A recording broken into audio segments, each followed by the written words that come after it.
संघयते गिरिम् यत्कृपात्तमहं वन्दे परमानन्दमाधवम्। श्रीमन्मदनगोपालं बृन्दारण्यपुरन्दरम् श्रीगोविन्दं प्रपद्येऽहं दीनानुग्रहकारकम्। वन्दे मुकुन्दमरविन्ददलायताक्षम् कुन्देन्दुशङ्खदशनं शिशुरूपवेशम्।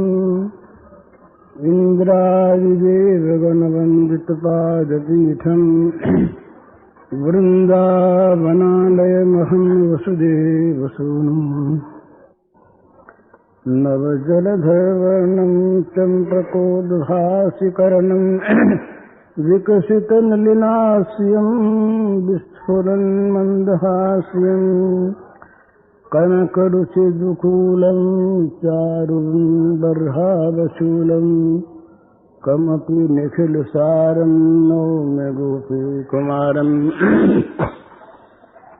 वंशीविभूषितकरान्नवनीरदाभात् पीताम्बरादुर्बिम्बफलाधरोष्ठात् पूर्णेन्दुसुन्दरमुखादरविन्दनेत्रात् कृष्णात् परं किमपि तत्त्वमहं न जाने। श्रीहरिः। किसी एक देश में जैसे आजकल प्रथा है, प्रेसिडेंट कुछ वर्षों के लिए होते हैं, फिर नया चुनाव होता है। इसी प्रकार किसी एक देश में ये नियम था कि प्रतिवर्ष वहां के शासक बदले जाते थे, राजा बदले जाते थे। तो क्या किया जाता था कि जब राजा बदले जाते तो पुराने राजा के सब कपड़े उतरवा लिए जाते और एक लंगोटी पहना दी जाती, जरा सी चद्दर बदन पर डाल दी जाती और उसे नौका में बैठाकर उस पार जंगल में छोड़ दिया जाता, जहां कोई बस्ती नहीं। तो ये प्रथा चली आती। अब वो उधर छोड़े हुए जो मनुष्य थे ऐसे, वो बेचारे दुख पा पाकर मर जाते, कष्ट उठाते। न वहां कोई सामान था, न खाने की चीज, घोर जंगल। तो ये बात सभी जानते। साल भर के बाद यहां से चले जाना है, ये भी सभी जानते, पर कुछ करते कराते नहीं। तो एक किसी को एक बार वो स्थान मिला, कुछ समझदार था। समझदार वो कि जो अपना अगला काम बना ले, वो समझदार। जो भविष्य को देख है वो समझदार। तो उसने आते ही अधिकार मिलते ही पूछा मंत्रिमंडल से, सबसे, कि भाई हमारा कितना अधिकार? का साल भर का। तो साल भर के अधिकार में कोई सीमा है? बोले कोई सीमा नहीं, आप जो चाहें सो कर सकते हैं। साल भर आपकी पूरी की पूरी बात जो की त्यों सब मान लेंगे। आप किसी कुछ भी दें लें, कुछ भी करें, किसी को बसावें, किसी को उजाड़ें, आपका पूरा अधिकार। तो उसने अपने मन में निश्चय किया कि जब साल भर के बाद यहां से जाना ही है और कहीं जाना है, तो जहां जाना है उस स्थान का पता लगावें और वहां की व्यवस्था करें। पहले यहां साल भर जो रहना है, इसमें जो जिम्मेवारी के काम मिले हैं उनको निभाएं ईमानदारी के साथ। और जितनी ऊपर की चीजें हैं, ये नाच मुजरा तमाशा बंदगी, ये आज वहाँ एड्रेस है, आज वहाँ अभिनंदन पत्र है, आज पार्टी है, आज दावत है, आज ये है इन सब कामों में समय खोना, ऐश आराम में समय खोना, नाच मुजरे में समय खोना, इंद्रियों के भोगों में समय खोना, ये तो मूर्खता, क्योंकि साल भर के बाद समाप्ति सारी की सारी ही। तो वो उन्होंने सब कामों को, जो फालतू काम थे जिनकी जरूरत जीवन में नहीं, केवल आडंबर के लिए, केवल कौतूहल के लिए, केवल भोग लिप्सा को लेकर किए जाते हैं, उन सब कामों को उसने बंद करवा दिया।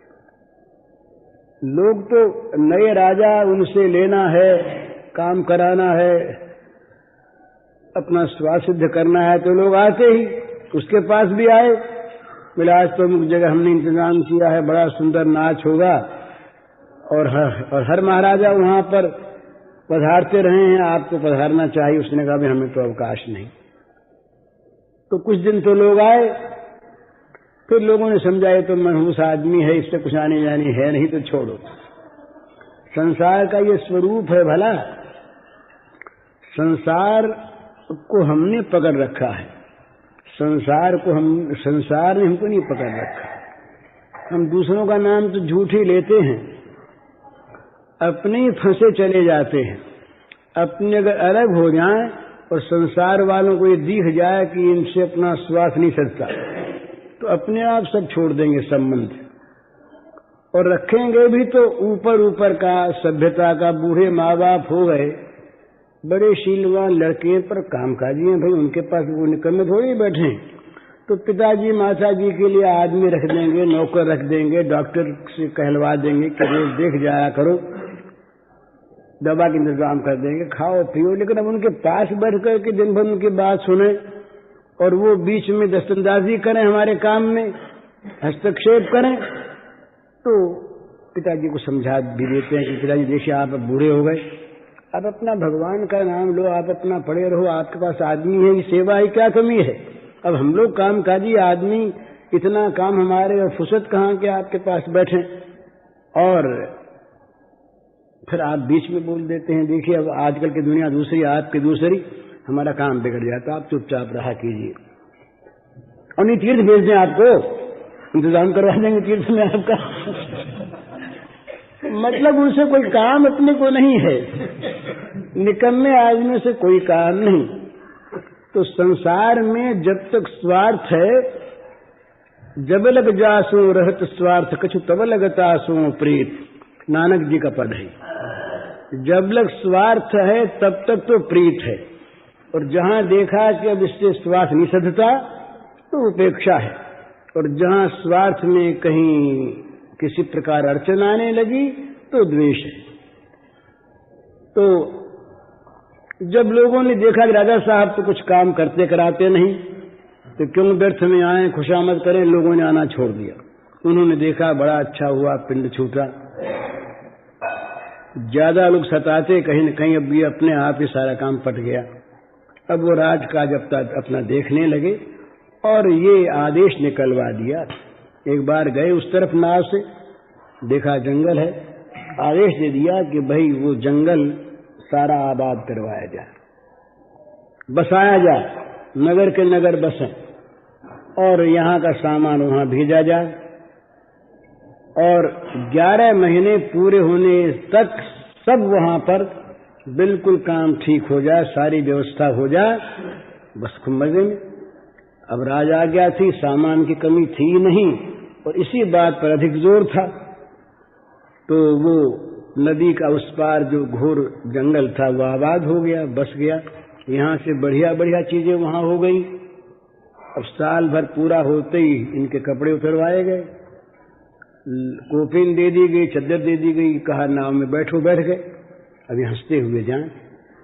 तो लोगों ने कहा कि भाई ये क्या बात है, नहीं, उनसे पूछा कि सब रोते गए, आप हंसते कैसे जा रहे हैं? वो सब यहाँ हंसे तो रोते गए। हमने यहाँ हंसना छोड़ा तो हंसते जा रहे हैं। यहाँ राग करते, ममता करते, फंसते, आज भी खाली हाथ रोते जाते। हमने अपना आगे का सारा काम कर लिया, जहाँ जाना है वो हमारे लिए यहाँ से अधिक सुख मौजूद है, तो हम मजे में जाते हैं। तो ये दृष्टांत दिया है चरणदास जी महाराज ने अपने ग्रंथ में, महात्मा हुए चरणदास जी। तो कहने का मतलब ये है कि हमारी जो उम्र है ये बिल्कुल मपी तुली है, श्वासों का हिसाब है, कितने श्वास आवेंगे, और जहां श्वास पूरे हुए उसके बाद महाराज विल तैयार है, वकील साहब बैठे हैं पास, बोले एक सही हो जाए, इतने में एक सही हो जाए, इतने इनको होश रहना चाहिए। पर डॉक्टर के सामर्थ्य नहीं कि एक सही करने योग्य उनको बना दें या उनको इतना समय और मिल जाए, ये नहीं होता। तो इसलिए जो कुछ भी करना है, और करना है ही, मानव जीवन ही करने के लिए मिला है, उसको सबसे पहले कर लेना है। तो यहाँ के लिए तैयार रहे। तैयारी का अर्थ यही है कि यहाँ कहीं मन अटके भटके नहीं, और आगे के लिए तैयारी रहे। तो आगे के लिए तैयारी का अर्थ है आगे के लिए भगवान में हमारा मन लगा रहे, भगवान हमें ले जाने को प्रस्तुत रहें, ये तो आगे की तैयारी। और यहाँ का मन अब वो तैयारी क्या है कि यहाँ कहीं ममता आसक्ति नहीं रह जाए। जो कुछ भी बंधन है यहाँ का, ये ममता का और आसक्ति का बंधन है। ये मेरा, ये ममता, ये बस ममता ही बांधती है। तो ममता जगत के प्राणी पदार्थों में प्रस्तुति में न रहे। देखिए सब छूटेगा, निश्चित बात है, छूटेगा, और ऐसा छूटेगा कि फिर हम उससे संबंध रख नहीं सकेंगे। प्रेत होकर रोते भले ही रहें, प्रेत होकर के भटकें भले ही। ये एक बात बड़ी सच्ची बात मैं कहता हूं आपसे। प्रेत योनि का मैंने अध्ययन किया है, मैंने प्रेत से बातचीत की है, मुझे पता है। तो प्रेत लोक में बड़ा कष्ट होता है यहाँ की वासनाओं को लेकर, यहाँ की ममताओं को लेकर, यहाँ की आसक्ति को लेकर, यहाँ के बैर विरोध को लेकर। तो यहाँ का खाता चुकता करके जाना चाहिए। लेन देन का, लेन देन माने राग द्वेष का खाता, ममता का खाता यहाँ चुकता हो जाए, तब तो बड़ी आसानी से आगे शांति मिलती है। और नहीं तो महाराज इतना भयानक कष्ट होता है, और वो होता है जीव निरुपाय, कुछ कर पाता नहीं, और मन उसका रात दिन जलता रहता है। तो प्रेत योनि में जो निम्न कोटि के प्रेत होते हैं, उनको नरक यातना तो भोगनी पड़ती ही है। उसके अतिरिक्त उनका मानस क्लेश इतना भयानक होता है कि जिसको किसी प्रकार से वो मिटा नहीं सकते। यहाँ मिटा सकते हैं, मनुष्य कर्म स्वतंत्र है, लेकिन प्रेत नहीं। वहां तो ऐसी बुरी दशा होती है कि जिसका कोई ठिकाना नहीं। तो यहाँ किसी चीज में मन की आसक्ति रखकर, ममता रखकर हम यदि मरे, तो यहाँ के पदार्थों से, प्राणियों से हमारा संबंध तो विच्छिन्न हो जाएगा शरीर का, पर मन का रहेगा। और मन का जो रहेगा वो बड़ा दुखदायी होगा आगे के लिए। तो यहाँ का खाता जहाँ तक बने चुकता कर दे, अपने आप को भगवान के चरणों में सौंप दे, ममता सारी भगवान में केंद्रित कर दे, यहाँ की ममता को उठा दे। नहीं तो मरते समय भी कष्ट होता है। मरते समय जिसकी ममता, आसक्ति, द्वेष यहाँ नहीं है, वो आराम से मरता है। और मरते समय जिसका मन यहाँ अटकता है, उसको मरना तो पड़ता ही है, उपाय नहीं। पर उसको इतना क्लेश, इतना कष्ट होता है मरते समय कि जिसको वो भुक्तभोगी जानता है, उसका हम अंदाजा नहीं कर सकते। तो पहले से ही ये तैयारी शुरू कर दे। पता नहीं कब प्राण निकल जाए, ये कोई ठिकाना थोड़े कितने वर्ष के बाद मरेंगे और पीछे कर लेंगे, कब अवसर आवेगा। तो पहले से ही तैयार रहे और जब उसके बाद समझ में आ जाए तभी से यहां से अपना संबंध मन से छोड़ दे। अब वो कहता है कैसे छोड़ दें, एक प्रश्न होता है कैसे छोड़ दें, छूटता नहीं। बात ठीक है, पर अगले कष्ट की और अगले लाभ की संभावना का विश्वास हमें नहीं है। नहीं तो महाराज अपने आप छोड़ दे। किसी चीज को न छोड़ने से अगर भयानक कष्ट होने वाला होता हो तो उस चीज को लोग गंगा में फेंक देते हैं। प्यारी से प्यारी चीज, अरे जब अंदर मवाद भरती है तो अंग कटवा देते हैं। बोले भाई गैंग्रीन हो गया पैर में, यहां से यहां तक मवाद हो गई, तो यहां से पैर काटना पड़ेगा तब बचोगे, नहीं तो मवाद तो फैल जाएगी। तो चाहता है न कटें, पर समझता है कि अब तो बचेंगे नहीं, बचे इतना पैर काट दो घोड़े ही लगा देंगे, कोई बात नहीं। तो अगले दुख की कष्ट की संभावना में विश्वास यदि होता है तो यहां का त्याग करने में कष्ट नहीं होता, और अगले विशेष लाभ की संभावना होती है तब भी इस त्याग में कोई कठिनता नहीं होती। ये एक समझने की बात है कि जिस साधन में और जिस त्याग में कठिनता का अनुभव है वो स्वाभाविक नहीं है, वो थोपा हुआ है। नहीं तो त्याग इतना सरल हो। इंग्लैंड का राजा था अष्टम एडवर्ड, एक स्त्री से उसका भाव हो गया, वो राजघराने के नहीं थी। उससे कहा गया कि तुमको राज्य का अधिकार त्यागना पड़ेगा, तो तुम्हारे जो राज्य के अमुक अमुक नियम है वो छोड़ने पड़ेंगे, तुम्हारी कोई भी यहाँ पर राज्य के नियमानुसार सत्ता नहीं रह जाएगी। है मंजूर? उसने कहा सब मंजूर। लिखित सब उसने दे दिए, छोड़ दिए। क्या बात है। किसी एक में, चाहे वो गंदी से गंदी बात हो, किसी एक में जब उसका किसी मनुष्य का भाव होता है उसमें लाभ की संभावना, चाहे वो लाभ उसका मोह मूलक ही हो, तो दूसरे बड़े लाभ को भी आदमी छोड़ देता है। तो भगवान में बड़ा लाभ और भोगों में बड़ी हानि, भोगों में रचे पचे रहने से आगे महादुख और भगवान के लिए त्याग करने में आगे महासुख।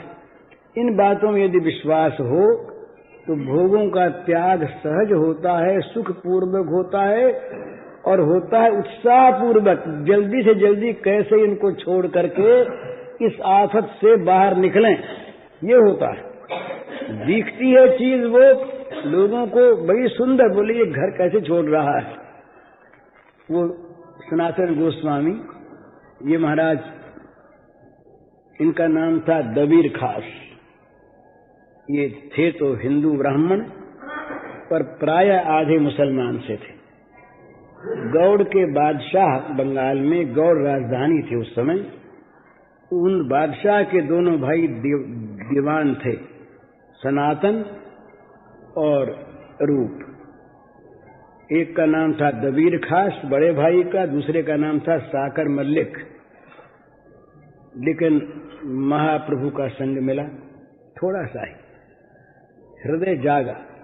हम रात ही हमारे बात हुई थी कि हो क्या रहा है। अपने युग में हम सभी बड़े ऊंचे ऊंचे साधक बने हुए हैं, पर जीवन पलटा कहाँ। महाप्रभु के काल में ये दबीर खास, साकर मल्लिक, रघुनाथ गोस्वामी, जीव गोस्वामी और जगन्नाथ माधव सरीखे महापापी, कितना पुण्य जीवन, कितना त्यागमय जीवन उनका हो गया, वो ठिकाना है। तो साकर मल्लिक, ये दबीर खास जो थे, ये और रूप ने कहा कि हम तो अब नहीं रहेंगे राज्य में। खारा लगने लगा कि महाराज हम लोग खाली रामायण बांच लेते हैं, गीता पढ़ लेते हैं, हमारे हृदय में न गीता है न रामायण है। जन्म मृत्यु व्याधि दुख दोषानुदर्शनम, हम कई आदमी देखते हैं जन्म मृत्यु व्याधि के दुख को, हम तो उसी में रचे पचे रहते हैं। रामचरितमानस में आया, रमा विलास राम अनुरागी तजत बमन इव नर बड़भागी। बड़भागी नर रमा के विलास को त्याग देते हैं उल्टी के समान। हम तो उसको पी जाना चाहते हैं, उल्टी मानते नहीं, अमृत मानते हैं। तो असली चीज तो जीवन में आनी चाहिए। तो इन्होंने कहा राज्य में नहीं रहेंगे, तो रूप तो निकल गए।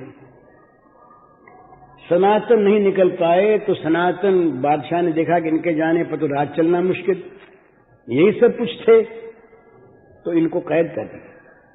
सनातन गोस्वामी को कैद कर दिया, जेल में पड़े और मन इनका वृंदावन के लिए मचल रहा है। तो क्या करें? तो जेल सारी इन्हीं के माधती में थी, यही राजा थे, सब जानते थे। तो किसी प्रकार से इस जेल से निकले, एक नौकर को साथ लिया और कोपीन पहन के चल दिए। रास्ते में कुछ ठग पीछे हो गए। तो ये तो सब जानने वाले थे, सब राजकाज को जानते थे। तो नौकर से पूछा कि तुम्हारे पास कुछ है तो नहीं ना? बोले महाराज नहीं। बोले नहीं तो ठग पीछे क्यों हुए? ठग तो माया को देखकर होते कुछ होगा जरूर। तो उसने कहा कि मेरे मन में आए कि शायद काम पड़े, तो मैंने सोने की 6 मोहर ले ली। कहा दे दो इनको। सोने की 6 मोहरें दे दी। देने के बाद भी वो ठग पीछे रहे। तब सनातन ने कहा कि मालूम होता है कुछ रख लिया है। तो कह दिया, बोले 1 मोहर रख ली थी मैंने। बोले मोहर भी दे दो, तुम भी जाओ, हमको तुम्हें साथ नहीं रखना है, ये भी विघ्न ही है। उसको छोड़ दिया, ठगों ने छोड़ दिया। बाबा जी के पास ठग क्या ले?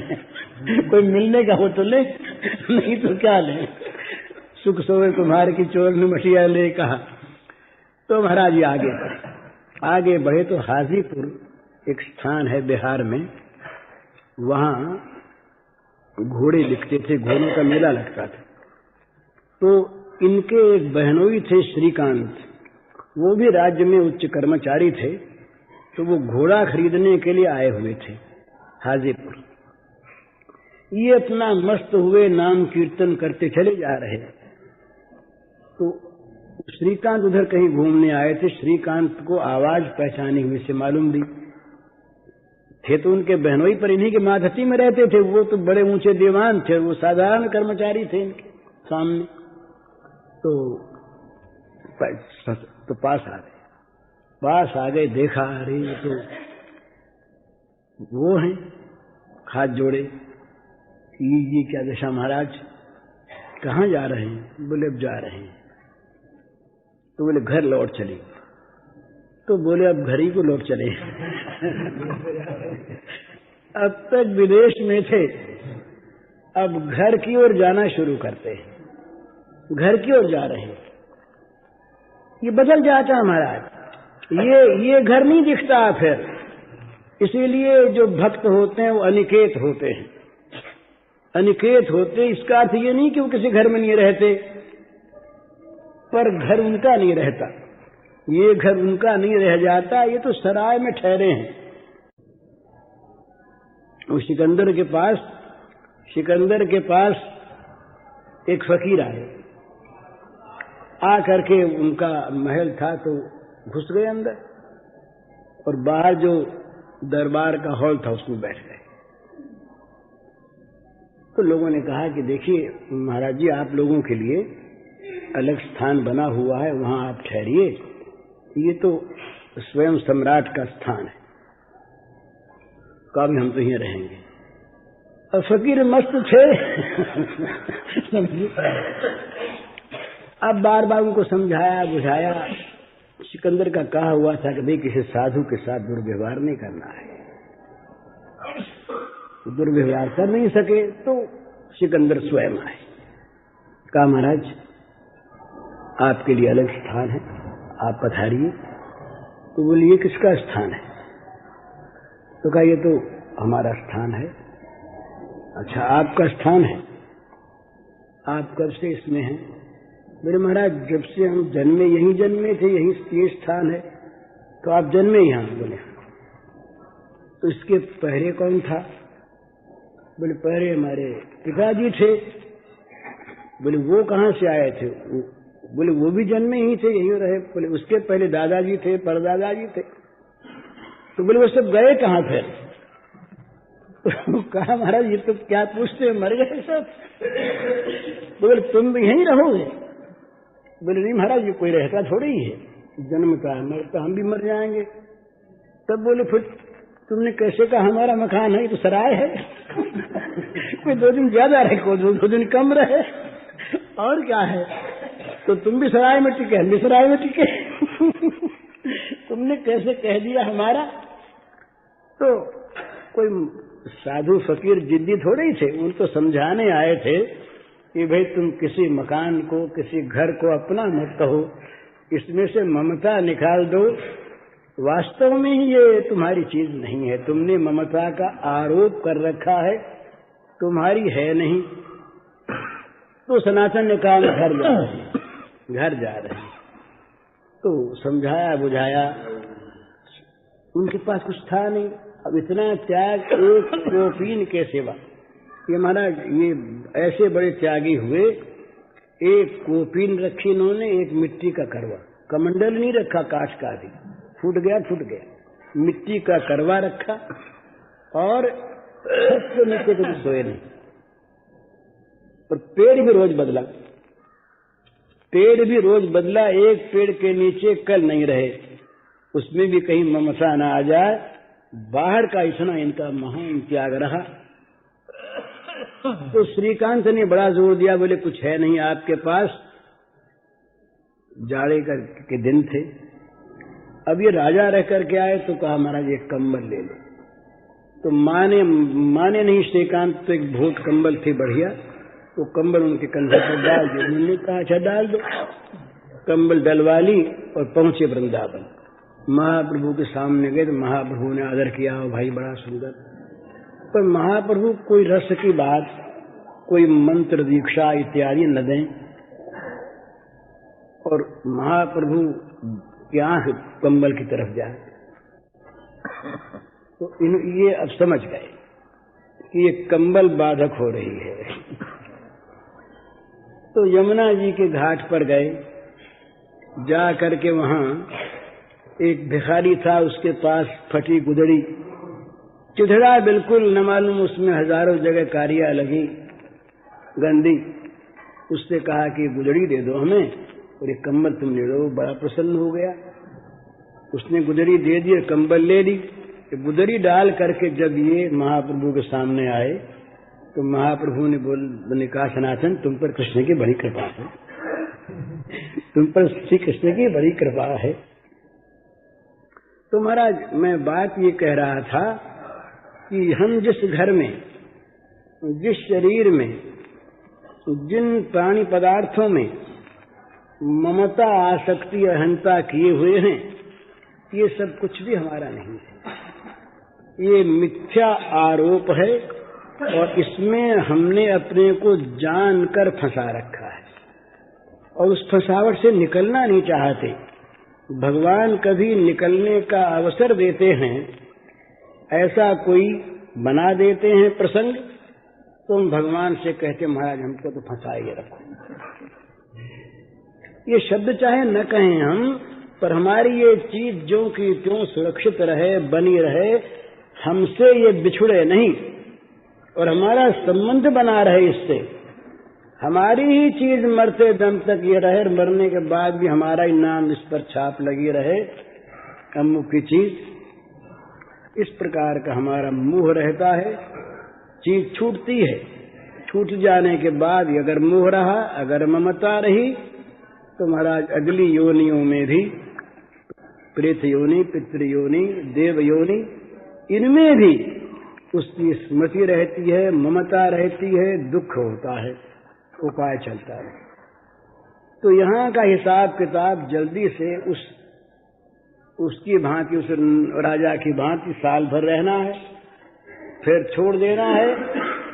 तो यहाँ जो कुछ काम मिला उसको ईमानदारी से करे, पर कहीं अपने मन को अटकाए न रखे, कहीं फंसे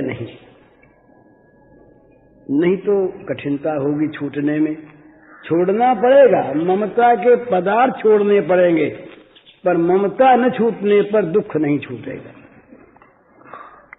व्यवस्था करते हैं हम, बड़ी भूल की चीज है हमारी उन चीजों की जो स्वयं अव्यवस्थित हैं और उन चीजों की जो नाश होने वाली हैं, उनको हम रखना चाहते हैं व्यवस्थित और रखना चाहते हैं अमर।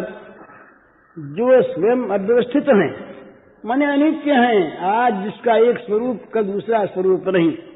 छोटा सा बच्चा ये बूढ़ा जब हो जाएगा इसको पहचान नहीं सकेंगे कि कौन है। अपनी तस्वीर को आप नहीं पहचान सकता अगर भूल जाए बचपन की को कि ये हम ही हैं। तो प्रतिक्षण यहाँ की प्रत्येक वस्तु मर रही है, इसका नाम मर्त्यलोक। मृत्यु का प्रवाह बह रहा है सतत। हमारी उम्र मर रही, हमारे कपड़े मर रहे, जमीन मर रही, ये सब चीजें मर रही। तमाम रूपांतर जो है वो क्या बताता है? इस समय जो रूप है क्षण भर के बाद ये नहीं रहेगा, दूसरा आ गया, मर गया। छोटा सा बच्चा बड़ा हो गया, हम ये नहीं देखते कि प्रत्यक्ष कैसे बढ़ रहा है, पर रूपांतर तो हुआ जा रहा है, ये हम प्रत्यक्ष देखते हैं। तो प्रत्येक वस्तु यहाँ की अनित्य, अव्यवस्थित और मरण धर्मा। पर कभी बिछो नहीं होता, जो कभी छोड़ना जानते नहीं। उन भगवान के साथ हम संबंध जोड़ते नहीं, बल्कि जुड़े हुए को भी याद करना नहीं चाहते। भय रहता है कि कहीं वो याद आ गया तो ये छूट जाएगा। है उसमें ऐसा ही ना, ऐसा ही वो कभी याद आ जाए तो ये याद रहेगा नहीं। ये जो हम लोगों को याद रहता है ना महाराज, संसार की स्मृति, ये मीठी स्मृति तभी तक बनी हुई है जब तक उनकी तरफ हमारी आंख नहीं गई, मन की आंख नहीं गई। ये तो फिर ये रहता नहीं, ये इसकी तरफ से दृष्टि बदल जाती है, ये सुहाता नहीं, भाता नहीं, इसमें कोई महिमा रहती नहीं। ये ऐसी चीज प्रतीत होती है कि या तो दुखदायी नहीं और या है नहीं, दो चीज रहती है। भगवान में जो अनुरक्त है उसके संसार के संबंध में दो चीज रहती है, या तो केवल भगवान ही भगवान है नहीं, है तो दुख रूप। इसमें कहीं मन उसका अटकता नहीं, फंसता नहीं, इसकी तरफ से उपेक्षा हो जाती है। कल जाता हो आज चला जाए, कल मिटता हो आज मिट जाए, बड़ा अच्छा है, हर्ज क्या है। और रहे तो रहा करे, अपने कोई लेन देन है नहीं, रहा करे अपना लेन देन, अपनी ममता, अपना संबंध तो अपने एक भगवान से, दूसरे के साथ नहीं। तो प्रत्येक वस्तु यहाँ की अनित्य, अव्यवस्थित और मरण धर्मा, वियोगशील। तो इस प्रकार की वस्तुओं में, प्राणियों में, पदार्थों में मन का अटकाए रखना, और जो नित्य सत्य सनातन है, जो सदा अपने हैं, जहां जाने पर, जिसके मिलने पर कभी बिछो नहीं होता, जो कभी छोड़ना जानते नहीं, उन भगवान के साथ हम संबंध जोड़ते नहीं, बल्कि जुड़े हुए को भी याद करना नहीं चाहते। भय रहता है कि कहीं वो याद आ गया तो ये छूट जाएगा। है उसमें ऐसा ही ना, है ऐसा ही, वो कभी याद आ जाए तो ये याद रहेगा नहीं।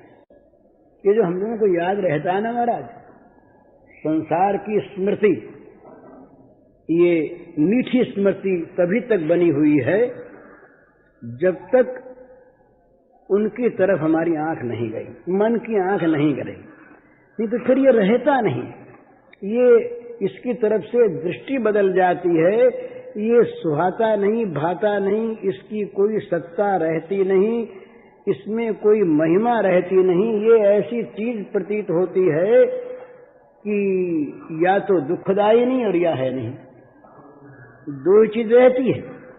भगवान में जो अनुरक्त है उसके संसार के संबंध में दो चीज रहती है, या तो केवल भगवान ही भगवान है नहीं, है तो दुख रूप। इसमें कहीं मन उसका अटकता नहीं, फंसता नहीं, इसकी तरफ से उपेक्षा हो जाती है। कल जाता हो आज चला जाए, कल मिटता हो आज मिट जाए, बड़ा अच्छा है, हर्ज क्या है। और रहे तो रहा करे, अपने कोई लेन देन है नहीं, रहा करे। अपना लेन देन, अपनी ममता, अपना संबंध तो अपने एक भगवान से, दूसरे के साथ नहीं। उसी के साथ अपनी इस प्रकार की एक संबंध की स्थापना हो जाए कि दूसरा संबंध उसके सामने रहे नहीं, याद आवे नहीं। तो मतलब क्या है इसका? होता क्यों नहीं? इसलिए नहीं होता, इसलिए नहीं छूटता कि उसकी महत्ता हम कहते हैं, हम सुनते हैं, पर महत्ता हम मानते नहीं। सच्ची बात, जगत को विषमय कहते हैं पर मानते हैं अमृतमय। अगर विष मानते तो विष कोई खाना नहीं चाहता, तो इसका छूटना कठिन नहीं है। इसमें जो अमृत बुद्धि है, इसमें जो सुख बुद्धि है, इसी के कारण से नहीं छूटा। दुख बुद्धि हो जाए आज छूट जाए, मरण बुद्धि हो जाए आज छूट जाए, इसमें जहर दिखने लगे आज छूट जाए। हम घर वालों को छोड़ देते हैं, अगर हमारे स्वास्थ्य में विघातक दिखते हैं कोई, घर वालों को छोड़ देते हैं, अंग कटवा देते हैं, ऑपरेशन करवा लेते हैं, सब कुछ करते हैं। बोले भाई यहाँ पर तो अब ठीक नहीं है, यहाँ लुटेरे आके बहुत बस गए और लूट लेंगे। तो बोले घर तो पुराना, बोले छोड़ो इस घर को, नया घर बासो, यहाँ रहेंगे तो बड़ी बुराई हो। तो घर छोड़ देते हैं, मकान छोड़ देते हैं, बाप दादों की जमीन छोड़ देते हैं। क्यों छोड़ देते हैं? इसलिए कि उसमें दुख की संभावना हो गई। तो छूटना कठिन नहीं, त्याग और साधना ये दोनों किसी नई वस्तु की प्रबल इच्छा होने पर सहज हो जाते हैं। नया कोई काम शुरू करे, कोई धन का लोभी नया कारोबार शुरू करे, नए काम में जाए, नया है, मन लगता है नहीं, जगह भी अच्छी नहीं, पानी भी नहीं जचा तक, पर करना है वो काम, करना ही है।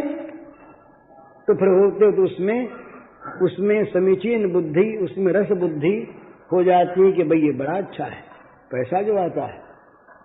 तो इसी प्रकार से साध्य में सद्बुद्धि हो, साध्य में प्रिय बुद्धि हो, साध्य में मधुर बुद्धि हो, तो उसके अनुकूल साधनों के ग्रहण में और प्रतिकूल के परित्याग में जरा भी कठिनता नहीं होती। अपने आप वो सधते हैं, प्रतिकूल का परित्याग अपने आप। भाई हम पैसा जब कमाना चाहते हो यदि, तो जहां पैसा जाता हो वहां अपने आप वो छूट जाता है, उसको नहीं करना चाहते। तो जहां आता हो वो अपने आप मन लग जाता है। उसमें अनुकूल बुद्धि होती, उसमें प्रतिकूल बुद्धि होती। तो इसी प्रकार से ये भगवान हमारे परम धन, ये एक महात्मा ने गीता के श्लोक का अर्थ किया, आज तो जिज्ञासुरर्थार्थी ज्ञानी च भरतर सब। उन्होंने कहा भाई हम ये अन्वय पलटे क्यों, क्या जरूरत है? तो अब ऊंचा नीचा सिद्ध करने के लिए पहले बोले भी अर्थार्थी को पहले लाओ, क्योंकि अर्थार्थी तो किसी लाभ की आशा से, अर्थ की इच्छा से न भजता है। दुखी तो बेचारा दुख के मारे उससे रहा नहीं गया इससे। तो अर्थार्थी नीचा, उससे ऊंचा आर्त, उससे ऊंचा जिज्ञार्थी, और ज्ञानी महान ऊंचा। तो उन महात्मा ने कहा कि हम तो सीधे ही अर्थ देखेंगे इसका, सीधे ही। अपनी अपनी आंख है ना, अब भगवान ने क्या कहा ये तो भगवान जाने, हम तो अपनी आंख से देखते हैं। तो उन्होंने अपनी आंख से देखा, बोले भाई ये अर्थार्थी का अर्थ जगत का अर्थ करें तो ये तो बनता नहीं, तो अनर्थ है। भागवत में आया कि ये जो अर्थ है ये तो अर्थात के अनर्थ है तो अनर्थ, और नाम इसका रख दिया अर्थ। ये धन के गुलामों ने, पैसे के गुलामों ने इसका नाम अर्थ रख दिया। यह है तो अनर्थ प्रत्यक्ष, इससे 15 अनर्थ पैदा होते हैं। भागवत में आया एक अर्थ से 15 अनर्थों की उत्पत्ति होती है।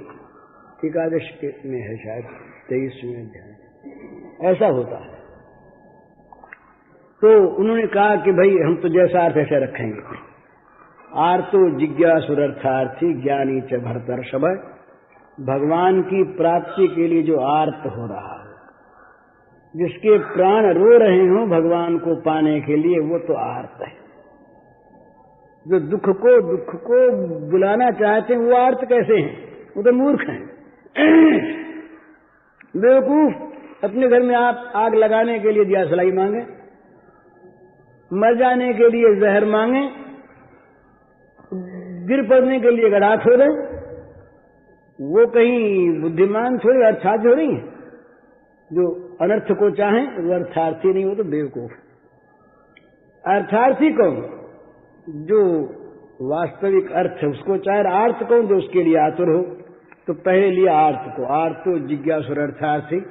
बोले भाई जैसे गोपियां भगवान को ढूंढ रही थी, अंतर्धान होने पर बड़ी आर्त हुई, प्राण रो रहे, कहीं पर उसमें बनावट नहीं, कहीं दिखावट नहीं, प्राणों का करुण क्रंदन।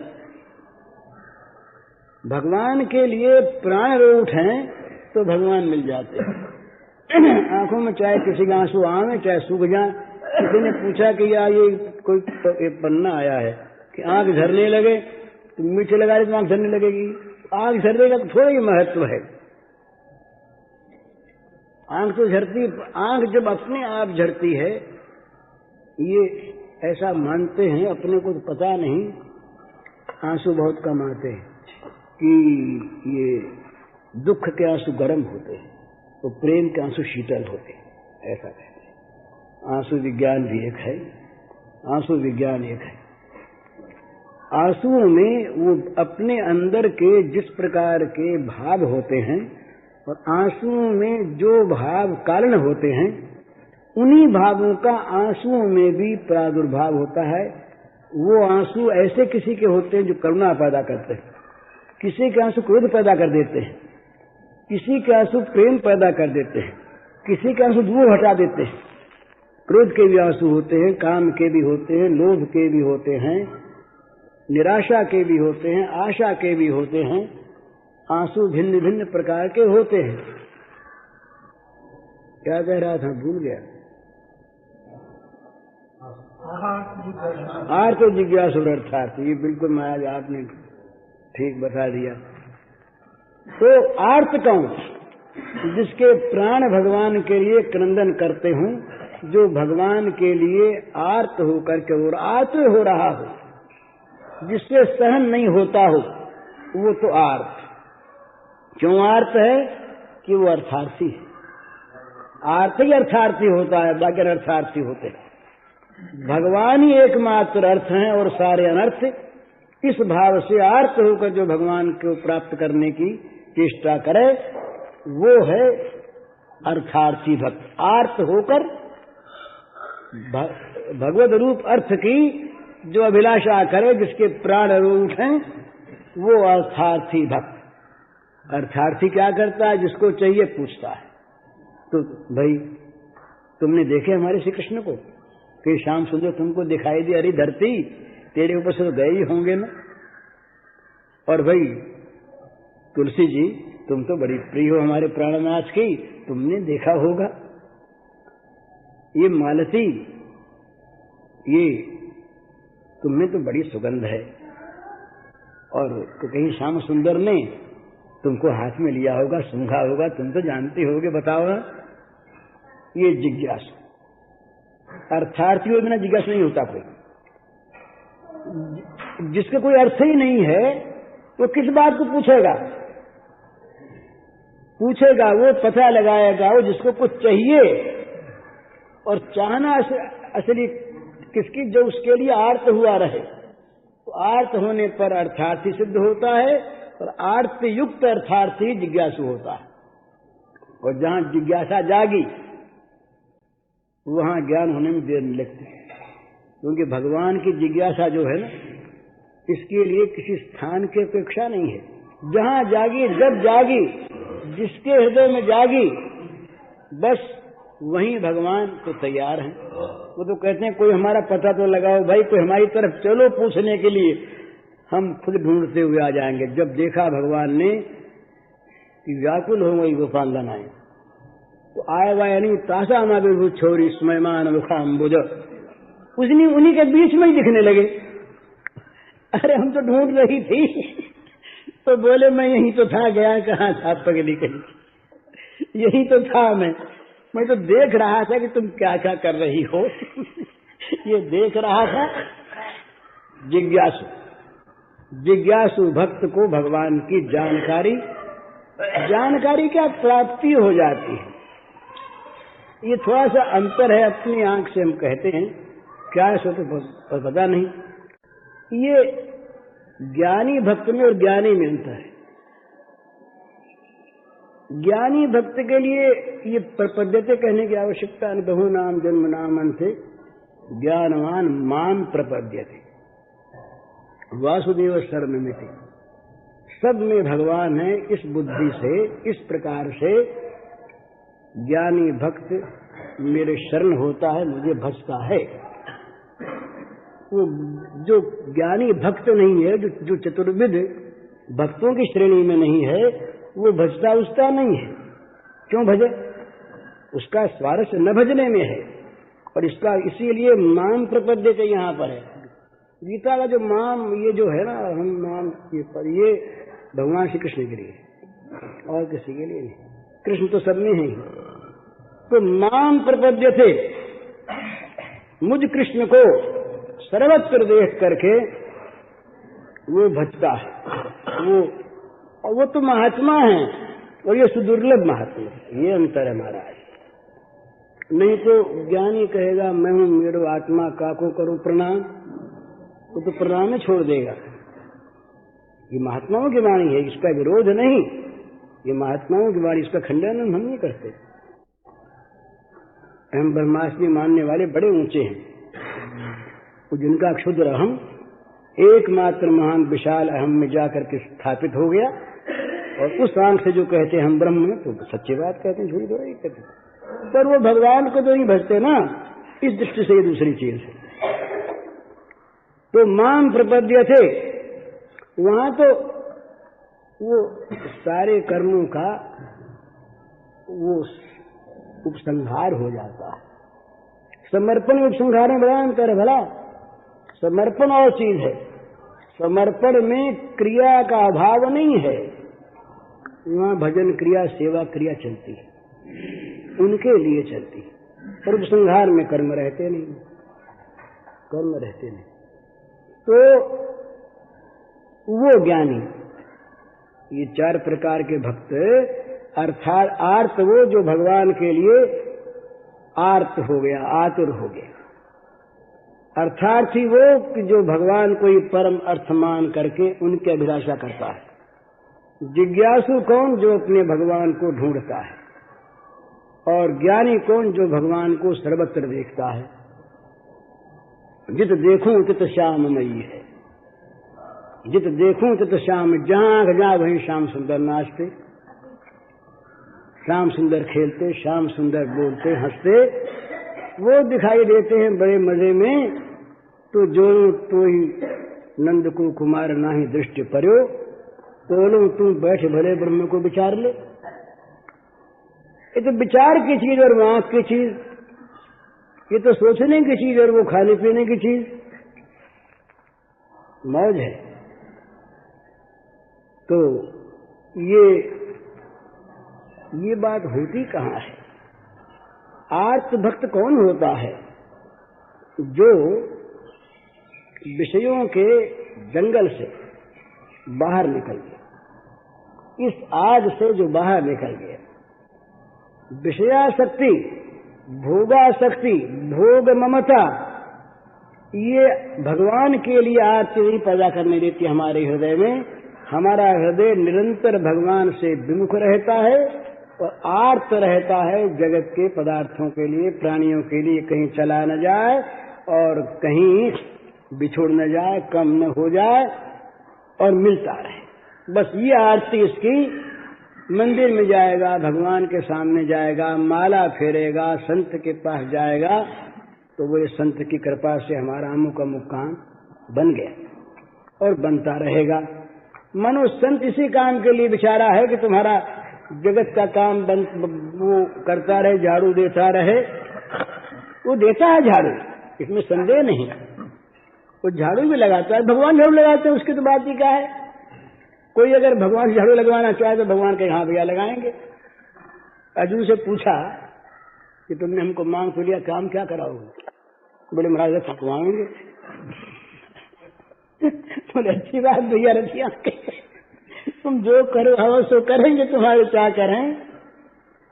तो ये भगवान की महिमा, संत की महिमा। पर हमारा जो ये विषयासक्त मन है, विषयाभिभूत विलास विभ्रम रत जो हमारा जीवन है, ये चाहता क्या है? इस गंदगी में पड़े रहना, इस गंदगी से बाहर निकलने में क्षोभ का अनुभव करता। एक चीन देश की बात है, एक कैदी था वहां पर चाइना में, तो अंधेरी कोठरी में नीचे एक कोठरी थी, बड़ी नम सर्द कोठरी थी, उसमें उसको रखा। तो 30 साल तक वहां रहा। फिर किसी राजा के पुत्र जन्म हुआ तो सब कैदी छोड़े गए, उसको भी बाहर निकाल दिया गया। वो घबरा, उसने कहा हमको तो वहीं भेजो वापस। वो हमको तो वहाँ बड़ा आराम है, वहाँ बड़े मजे में रहते हैं, और वहाँ पर हमारे वो चूहे हैं, छिपकली हैं, और ये सब मकड़ियाँ हैं, ये सब हमारे मित्र दोस्त लोग वहाँ पर हैं, हमारा जीवन बड़ा अच्छा वहाँ पर, हमको तो वहीं भेजो। इसी प्रकार से हम लोग जो गंदगी में अभ्यस्त हो गए हैं, जिनकी गंदगी में रहने की रुचि हो गई है, ये विषयों को छोड़ना नहीं चाहते। भगवान से भी इस गंदगी को ही चाहते हैं, गंदगी को चाहते हैं, बस ये कर दो, ये कर दो, ये हो न जाए, ये होना चाहिए। वो सीमा रहती है विषयों की ही। तो ये जब तक रहेगी ना, तब तक होगा क्या? मरना दुख से होगा, और मरने के बाद भी दुख रहेगा, और मरना होगा ही, चीजें छोड़नी होगी ही। इसलिए यह आवश्यक है कि पहले से चेत जाए। चेतने का अर्थ यही सीधी बात है, ममता के विषय को पलट दे, मामूली बात, कोई कठिन नहीं। अरे छोटी चीज में ममता निकाल के बड़ी में लगा दे। एक महात्मा रहे तो वो बादशाह सिकंदर के बाद वो भी कहते हैं, तो कहा महाराज कुछ ले लो, कंबल उम्बल ले लो, आपके पास कुछ है नहीं? बोले भाई हमें नहीं चाहिए। अरे बोले महाराज ले लो ना, कुछ भी नहीं है, कुछ चाहिएगा आपको, कहीं जाएंगे जाड़ा पड़ेगा। बोले नहीं लेंगे, नहीं चाहिए। अरे बोले महाराज ले लो ना, कुछ भी नहीं है, कुछ चाहिएगा आपको, कहीं जाएंगे जाड़ा पड़ेगा। बोले नहीं लेंगे, नहीं चाहिए। तो महात्मा सिकंदर के मन में बड़ा भाव, उसने कहा महाराज हमें तो ऐसा कोई त्यागी नहीं देखा, आप बहुत बड़े त्यागी हैं, क्या कहने आपके त्याग की बात। तो बोले भैया त्यागी तो तुम हो, हम त्यागी कैसे? बोले महाराज ये उल्टी बात आपने कही, पट्टक त्याग दिखता है ना आप में, हम तो भोगी और आप त्यागी। बोले नहीं भैया तुम समझे नहीं, हमने तो भगवान के अतुल ऐश्वर्य को देख करके, उनके अतुल महिमा वैभव को देख करके तुच्छ भोगों को त्यागा है, जो नष्ट होने वाले गंदे, और तुमने इन भोगों के लिए भगवान को त्याग दिया है। तो तुम त्यागी कि हम त्यागी? बताओ ना, त्यागी तुम हुए कि हम त्यागी हुए? हमने छोटी चीज छोड़ी है बड़ी चीज के लिए, और तुमने बहुत बड़ी चीज को छोड़ दिया इन तुच्छ चीजों के लिए, तो त्यागी तुम। तो कहने का मतलब है कि हम लोगों की आंख इतनी गंदी, जीवन इतना गंदा, इस गंदगी में ही हम परम लाभ मानते हैं, और इसके लिए भगवान को छोड़े हुए, भूले हुए, और अपने को बड़ा भारी बुद्धिमान भी समझते हैं, मर्मज्ञ समझते हैं, विद्वान समझते हैं, नेता मानते हैं, न मालूम क्या क्या मानते हैं। नामों का तो कोई ठिकाना, जो नाम अपने को अच्छा लगे वो हम, बाकी सब नीचे। तो ये दशा हमारी, तो इससे मुक्त होना है। मुक्त होने का अर्थ यही है कि इसमें से ममता को निकाल दें, और बड़ी चीज में ममता कर दें, लाभ की चीज। तो उसमें दो ही बात की आवश्यकता है, यहाँ की चीजें गंदी है ये विश्वास हो जाए, और भगवान बड़े से बड़े हैं ये विश्वास हो जाए, वे अमूल्य हैं, और ये सारे और ये हानिकारक है। मूल्यवान तो है ही नहीं, ये तो घाटा डालने वाले हैं, नुकसान करने वाले हैं। विषयों में ममता हुई कि नुकसान ही नुकसान। इसमें कहीं पर लाभ की जरा भी आशा नहीं। थोड़ा बहुत ये होता है कि अगर कहीं विषयों को हम भगवान की सेवा में लगा सके, मन को, तन को, बुद्धि को, धन को, इंद्रियों को, तो इतना सा लाभ है। पर इनमें जितनी हानि की संभावना है, लाभ की संभावना कम, क्योंकि ये तो बहिर्मुखी है ना, और बहिर्मुख करने वाली चीज। और इनके आ जाने पर क्या होता है, जागतिक पदार्थों के बहिर्मुखी लोगों का संग बढ़ जाता है। ये सबसे बड़ी आफत एक और है। ये आफत, बोले हम तो साहब बड़े आदमी हैं और हम तो बड़ों का संग करते हैं। बड़ों का संग करने का अर्थ क्या है, विषयी लोगों का संग। बोले हमारे पास राजा लोग आते हैं, मिनिस्टर लोग आते हैं, बड़े बड़े अधिकारी आते हैं, बड़े बड़े पैसे वाले आते हैं, बड़े बड़े लोग, बुद्धिमान लोग आते हैं। और भगवत भक्त बोले ऐसे हमारी पोजीशन ये नहीं कि हम ऐसे अरे गरों में बैठे, हम बड़े लोगों में बैठने वाले हैं। इसका अर्थ क्या हुआ, महाराज बड़ा अटकाता है। बोले सत्संग में जहाँ, बोले कौन कौन जाते हैं, कोई अपने पोजीशन के भी हैं क्या? बोले नहीं, आप शरीक तो नहीं। तब बोले वहां फिर अपने जाने का आते हैं छोटे मोटे लोग, बड़ा अच्छा काम है, सुंदर है, पर अपनी पोजीशन नहीं कि वहां जा करके बैठे। अपने तो अपने कोई समान लोग आते हों, तो बड़े आदमी लोग सत्संग में नहीं आते, और आते हैं तो अपना बड़प्पन दिखाने को आते हैं, लेने को नहीं आते। ऐसा हमने देखा है अधिक। और बड़प्पन का अर्थ क्या है क्या? उसका मूल्य क्या है? वो तो विनाशी चीज है, दुख में डालने वाली चीज है, फंसाने वाली चीज है। और उसका अर्थ यही होता है कि उसके साथी संगी जो होते हैं वो मिलने लगते हैं और भी ज्यादा मोह में पड़ता है। भागवत ने कहा उनके संगियों का संग त्यागो, श्री राम श्री संगिनाम संगम त्यक्त्वा दूरता आत्मवान। आत्मवान पुरुषों को चाहिए कि उनका संग ही नहीं, उनके संगियों का संग दूर से त्याग दे, उनके साथियों का साथ त्याग दे और भगवान के साथियों का साथ कर। भगवान के दासों के दासानुदासों का दासानुदास हो, बड़ा अच्छा कुछ उसमें मिल जाएगा, अमृत मिलेगा, दोष का नाश होगा, प्रकाश मिलेगा, तम का नाश होगा। लेकिन जहां मोह का अंधकार ही अंधकार छाया है, वहां जाके तो ज्ञान की आंखें फूट जाएंगी। इसलिए भगवान से मांगे ये।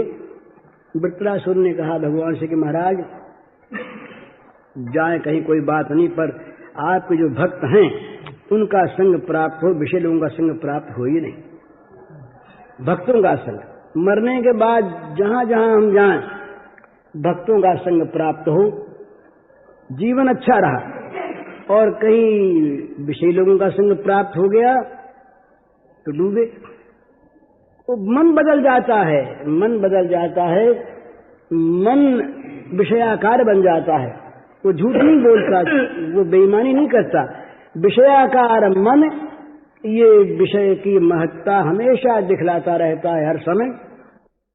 इसलिए विषय जितने हैं इनका भगवान में समर्पण कर दे। ये सब भगवान की चीज, अपने लिए नहीं।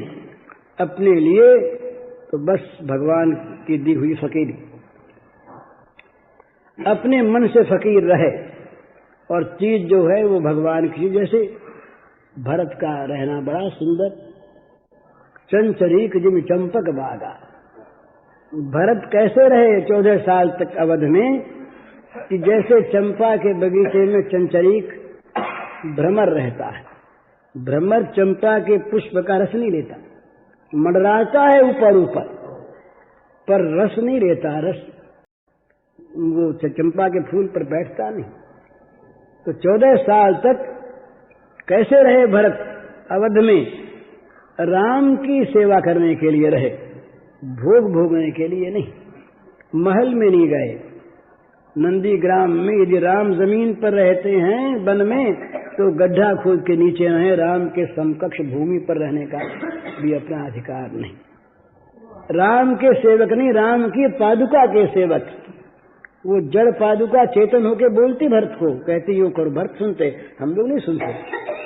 भरत सुनते कि पादुका आज्ञा दे रही है इस समय को। ये सिद्धांत है।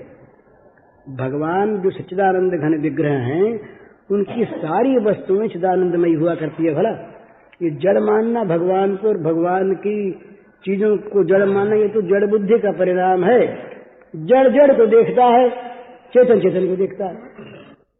ये सीधी बात है। जगत में कहीं जड़ता असल में है ही नहीं। ये जड़ चेतन जितने जीव हैं सभी सकल राममय जाने, ये सब के सब भगवान के ही रूप हैं। जड़ चेतन, ये मकान भी, नदी भी, सर्व समुद्राधर शरीर में किंच भूतम प्रणमेदन्य, सब के सब भगवान के रूप। तो इस प्रकार से भगवान को जगत में देख करके अपने पास जो कुछ हो तो भगवान को सौंप दे और अपने भगवान का बन जाए तो तैयारी हो गई। फिर चाहे जब मौत आ जाए, मौत आवेगी मरने के लिए, मारने के लिए नहीं आवेगी। उसकी मौत उसके पास आकर उसके लिए मर जाएगी। मौत मर जाएगी, मौत उसे नहीं मारेगी, वो तो जाएगा अमरधाम में और उसके लिए मौत मर जाएगी। ये विचित्र मौत, एक मौत ऐसी जो मौत मर जाए, मार न सके कभी, तो वो मौत है भगवान को पाना। तो मौत आवे तब कहे आओ भगवान आओ, तुमको आलिंगन करेंगे। मृत्यु सर्वहरश्चा, भगवान ने कहा मौत में हूं, तुम डरते क्यों हो? मौत आती है तो मैं आता हूं, तुम मुझे पहचान लो मौत के रूप में। मौत से डरते हैं क्यों? भगवान के विश्वासी इसलिए। तो मौत क्या चीज है? ये शरीर न पलटता है, हमारा पलटा क्या? और हम यदि शरीर को पलट के भगवान के चरणों में पहुंच जाए तब तो बड़ा लाभ है, मौज ही मिल गई। तो मौत को भगवान देखें और अपने आप को इस मौत के मुंह में हमेशा डालने को तैयार रहे। आओ नाथ, तैयार हैं, बस करो आलिंगन हमारा। मौत आई तो कबीर ने कहा कि ये मुकलावा हो रहा है हमारा। सच तो कबीर का भजन है। आय गवनवा की सारी उम्र अब ही मोहि बारी, आय गवनवा की सारी। काफी है ये, काफी राग है।